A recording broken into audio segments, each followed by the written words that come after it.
부산 해양생태연구센터의 재개관 갈라 현장은 화려했다.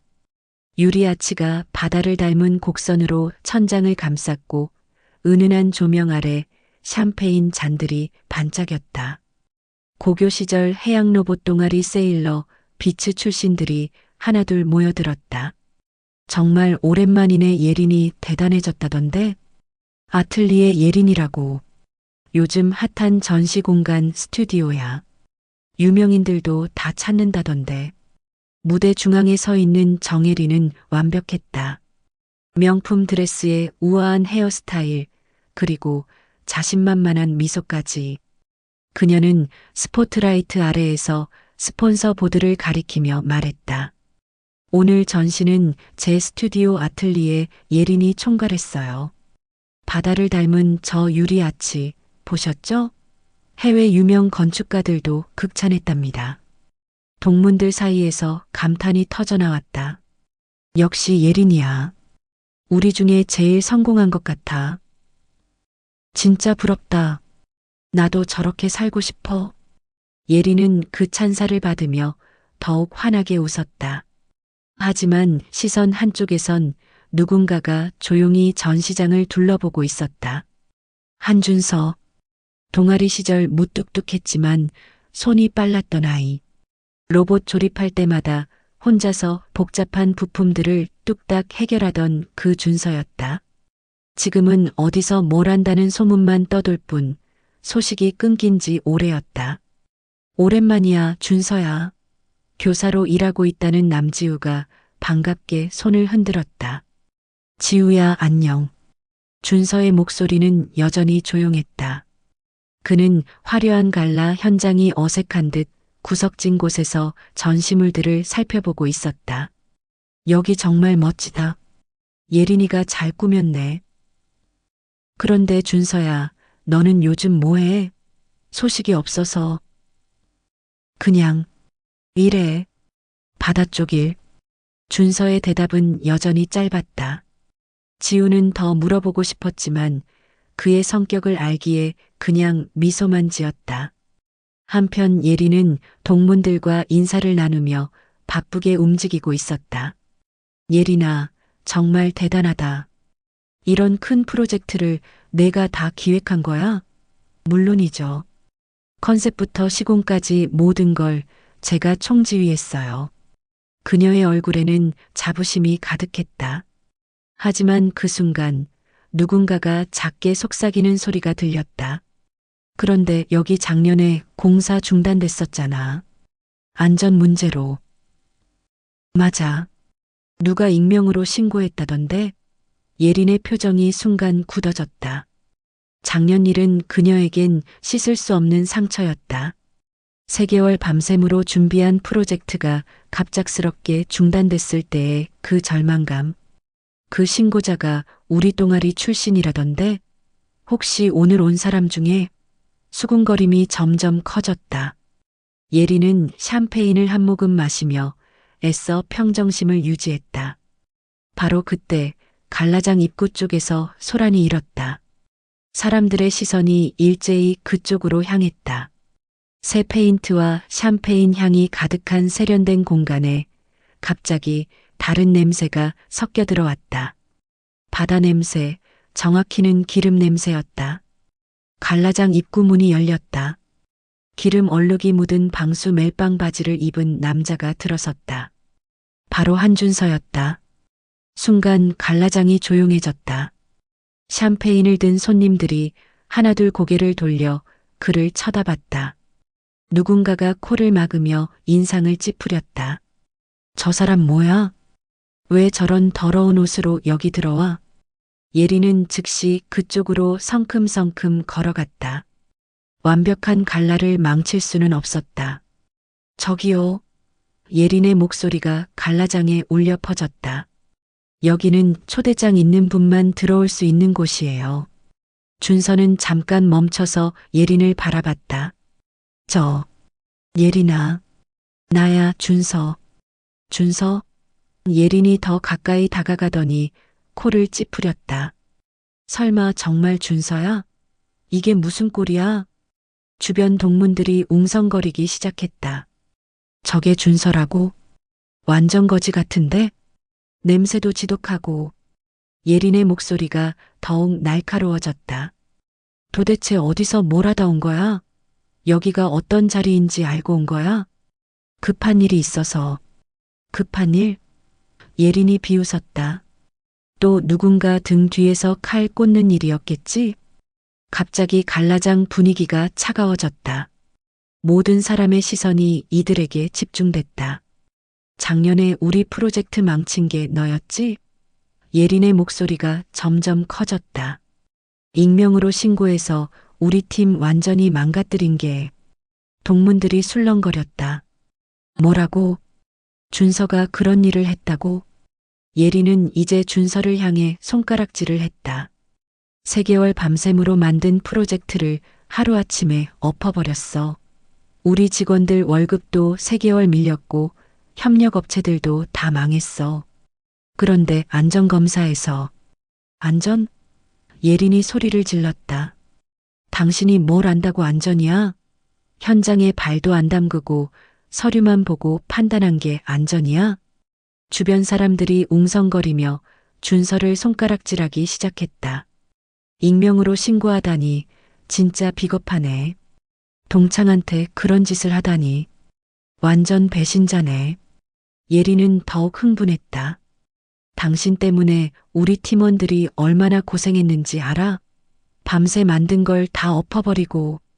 지우가 불편한 표정으로 끼어들려 했다. 예린아, 너무 뭐가 너무야. 예린이 지우에게도 소리쳤다. 이런 배신자 편들 거야? 그녀는 다시 준서를 노려봤다. 지금도 또 누군가 뒤통수 칠 기회 엿보고 있는 거 아니야? 그래서 이런 더러운 꼴로 와서 정보나 캐려는 거지? 그게 아니야. 아니긴 뭐가 아니야. 예린이 준서의 가슴을 손으로 밀쳤다. 당장 나가. 여기는 성공한 사람들만 오는 자리야. 갈라장이 완전히 조용해졌다. 모든 사람이 숨을 죽이고 이 상황을 지켜보고 있었다. 나가라고. 예린이 다시 소리쳤다. 보기만 해도 역겨워. 준서가 갈라장을 나가려던 바로 그 순간 갑자기 모든 조명이 어두워졌다. 무대에 강렬한 스포트라이트가 집중되며 부산해양생태연구센터장 박태관이 마이크를 잡고 등장했다. 여러분, 잠시만 주목해 주십시오. 웅성거리던 갈라장이 조용해졌다. 예린도 잠시 멈춰섰다. 오늘 이 자리가 있기까지 특별한 분의 도움이 있었습니다. 박태관의 목소리가 마이크를 통해 울려 퍼졌다. 이번 센터 전면 개보수와 최첨단 바다 정화 기술 테스트베드를 가능하게 만든 익명 후원자께 깊은 감사를 드립니다. 사람들이 서로 얼굴을 살피며 웅성거렸다. 익명 후원자가 누구지? 얼마나 큰 돈을 낸 걸까? 박태관이 목소리를 높였다. 더욱 감동적인 것은 그분이 오늘 새벽 3시까지도 남항 앞바다 유막수거 현장에서 직접 몸을 던져 작업하셨다는 사실입니다. 예린의 얼굴이 약간 굳어졌다. 설마 하는 불안한 예감이 스쳤다. 그분을 이 자리로 모시겠습니다. 박태관은 관객석을 천천히 둘러보더니 곧장 한 방향으로 걸어갔다. 모든 사람들의 시선이 그가 향하는 곳을 따라갔다. 바로 출구 근처에 서 있는 준서였다. 한준서 박사님. 박태관의 목소리가 갈라장 전체에 우렁차게 울렸다. 해담랩 창업자이자 이번 프로젝트 총 후원자, 그리고 기술 총괄 자문위원장님, 무대로 올라와 주십시오. 순간 갈라장 전체가 충격의 도가니에 빠졌다. 뭐라고? 저 더러운 사람이? 해담랩이 뭐야? 예린의 얼굴이 새하얗게 변했다. 방금까지 자신이 거지 같다며 내쫓으려 했던 그 사람이 총후원자? 대형 스크린이 내려오며 화려한 영상이 재생되기 시작했다. 자율항법 해양 드론들이 바다를 누비고 실시간 AI가 오염을 예측하며 첨단 로봇들이 유막을 제거하는 놀라운 장면들. 모든 영상 하단에는 해담랩 CEO 한준서 로고가 선명하게 떠올랐다. 박태관이 마이크를 다시 잡았다. 한준서 박사님의 해담랩은 국내 해양 환경 기술 분야 1위 기업입니다. 연 매출 300억, 직원 200명의 대기업이죠. 갈라장이 더욱 술렁거렸다. 300억? 대기업이라고? 준서는 잠시 망설였지만 결국 천천히 무대로 향했다. 방수복 차림 그대로 기름 냄새를 풍기며 무대에 오른 준서를 향해 박수가 터져 나왔다. 하지만 갈라장의 분위기는 여전히 혼란스러웠다. 안녕하십니다. 준서가 마이크 앞에 섰다. 한준서입니다. 그의 차분한 목소리가 갈라장에 울려 퍼졌다. 오늘 새벽까지 남항에서 유출사고 대응을 하다 왔습니다. 그래서 이런 모습입니다. 죄송합니다. 박태관이 다시 설명했다. 한준서 박사님은 이번 센터 개보수에 50억 원을 후원해 주셨습니다. 50억? 50억 원이라고? 갈라장이 완전히 뒤집어졌다. 모든 사람들이 준서를 새롭게 바라보기 시작했다. 준서가 다시 입을 열었다. 그런데 오늘 제가 정말 하고 싶은 말이 있습니다. 갈라장이 조용해졌다. 준서의 시선이 예린을 향했다. 그녀는 얼굴이 새하얗게 질린 채 벽에 기댄 채 서 있었다. 방금 한 분이 저를 거지 같다고, 더럽다고, 나가라고 하셨습니다. 순간 모든 시선이 예린에게 집중됐다. 그분 말이 맞습니다. 저는 정말 더럽습니다. 바다의 기름을 제 손으로 걷어내고 죽어가는 물고기들을 살리려고 새벽부터 뛰어다녔거든요. 준서의 목소리에 힘이 실렸다. 하지만 그분은 잘못 알고 계신 게 있습니다. 제가 작년에 그분의 프로젝트를 신고한 이유를요. 예린의 다리가 휘청거렸다. 그 유리 구조물은 태풍이 오면 무너져서 사람을 죽일 수 있었습니다. 안전 기준을 완전히 무시한 설계였어요. 갈라장이 술렁거렸다. 더 심각한 건 그 공사 현장에서 직원들을 무급으로 밤샘시키고 하청업체 돈을 6개월째 안 줬다는 거였습니다. 모든 시선이 예린에게 꽂혔다. 그녀는 이제 서 있을 수도 없었다. 그래서 신고했습니다. 사람 목숨보다 중요한 프로젝트는 없으니까. 준서는 예린을 똑바로 바라보며 말했다. 그런데 그분은 저를 배신자라고 부르시더군요. 갈라장이 완전히 조용해졌다. 여러분, 이것이 바로 진짜 배신자입니다. 준서의 목소리가 차갑게 울렸다.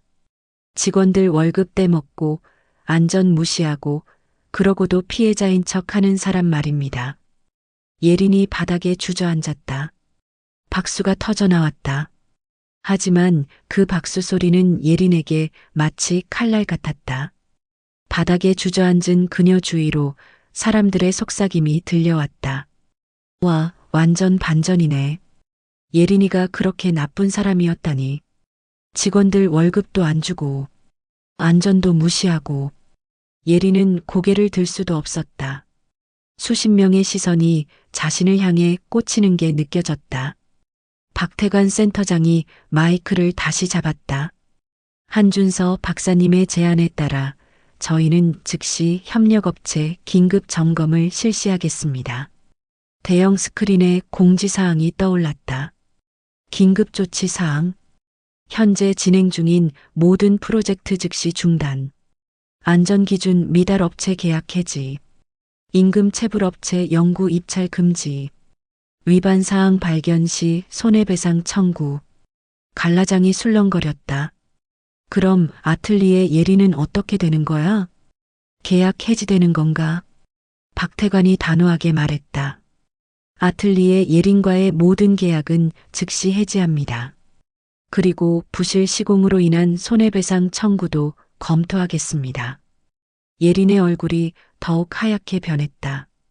센터와의 계약은 그녀 사업의 80%를 차지했다. 그것이 사라진다면 또한 다른 지자체와 기관들에도 이 사실을 통보하겠습니다. 예린이 떨리는 목소리로 일어섰다. 잠깐만요. 제가 설명? 준서가 차가운 눈빛으로 그녀를 내려다봤다. 방금까지 저를 거지라고 부르면서 내쫓으려던 분이 뭘 설명하시겠다는 거죠?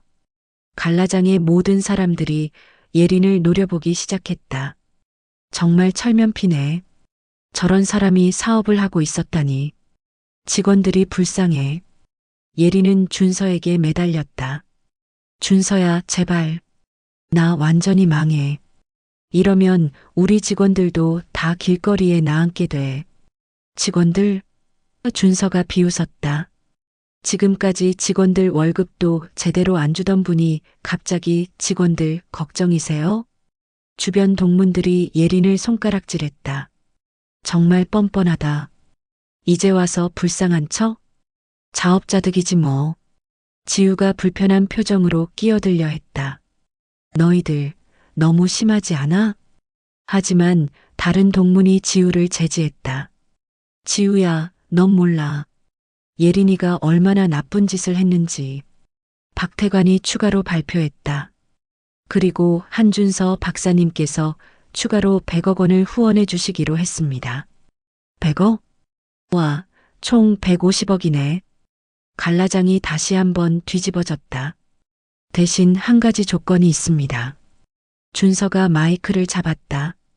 부산시 모든 공공사업에서 아틀리에 예린은 영구 입찰 금지입니다.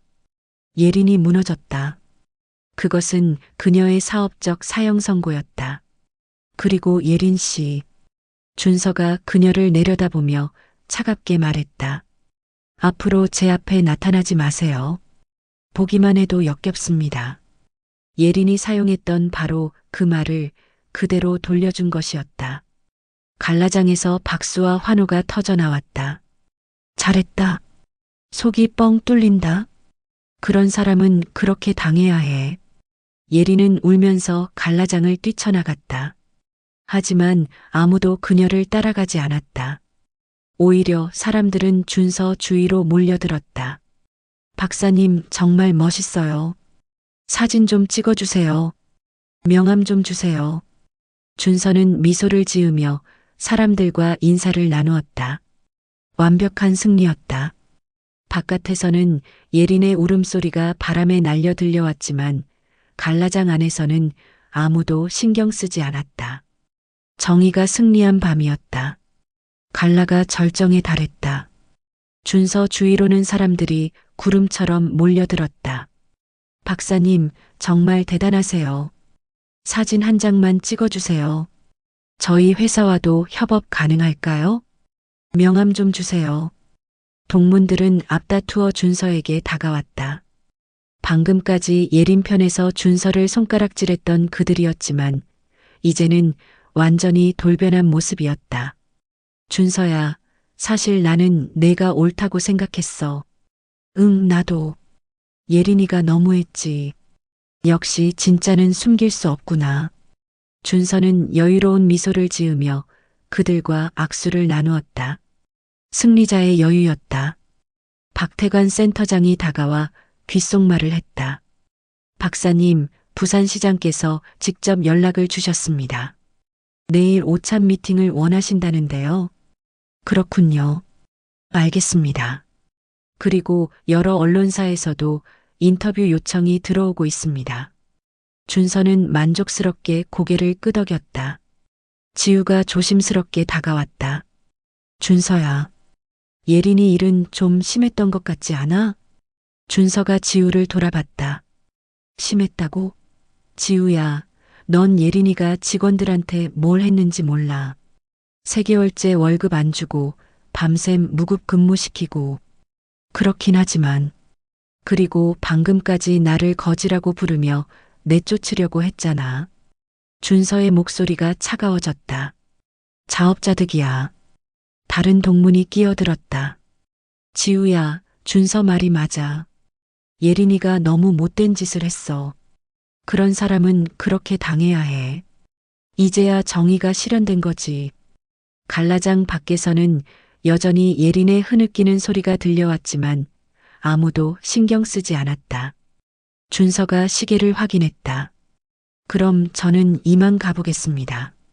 새벽에 또 현장 나가야 해서. 벌써요? 조금만 더 계세요. 2차도 가시죠. 사람들이 아쉬워했지만 준서는 고개를 저었다. 바다가 기다리고 있어서요. 그는 여유롭게 갈라장을 나섰다. 입구 근처에서 예린이 벽에 기대어 울고 있는 모습이 보였지만 그는 그녀를 완전히 무시했다. 예린이 떨리는 목소리로 불렀다. 준서야, 제발. 하지만 준서는 돌아보지도 않고 걸어갔다. 다시는 내 앞에 나타나지 마. 차가운 한마디만 남기고 그는 사라졌다. 밤바다가 내려다 보이는 갈라장 테라스에는 예린 혼자만 남았다. 그녀의 휴대폰에는 이미 여러 통의 전화가 와 있었다. 협력업체들, 직원들, 그리고 다른 프로젝트 클라이언트들. 모두 오늘 일을 이미 알고 있었다. SNS를 통해 갈라장 영상이 실시간으로 퍼져나가고 있었던 것이다. 예린은 떨리는 손으로 첫 번째 전화를 받았다. 사장님, 저희 돈은 언제 받을 수 있나요? 뉴스 봤는데. 좀 기다려주세요. 하지만 상대방은 이미 전화를 끊었다. 두 번째 전화. 예린 씨, 다음 주 프로젝트 취소합니다. 죄송해요. 세 번째 전화. 당장 사무실에서 나가세요. 임대료 밀린 것도 있고. 예린은 더 이상 전화를 받을 수 없었다. 한편 준서는 자신의 차에 올라타 만족스러운 표정을 지었다. 핸드폰에는 축하 메시지들이 쏟아져 들어오고 있었다. 정의의 승리. 정말 속 시원했어요. 예린 같은 인간은 그렇게 당해야죠. 준서는 웃으며 시동을 걸었다. 진짜 승리자는 끝까지 남는 법이다. 그리고 오늘 그는 완벽한 승리를 거뒀다. 갈라의 화려한 불빛들이 뒤로 사라져갔다. 하지만 준서의 미래는 더욱 밝게 빛나고 있었다. 바다는 진실을 아는 자의 편에 선다. 그리고 오늘 밤 바다는 한준서의 편이었다.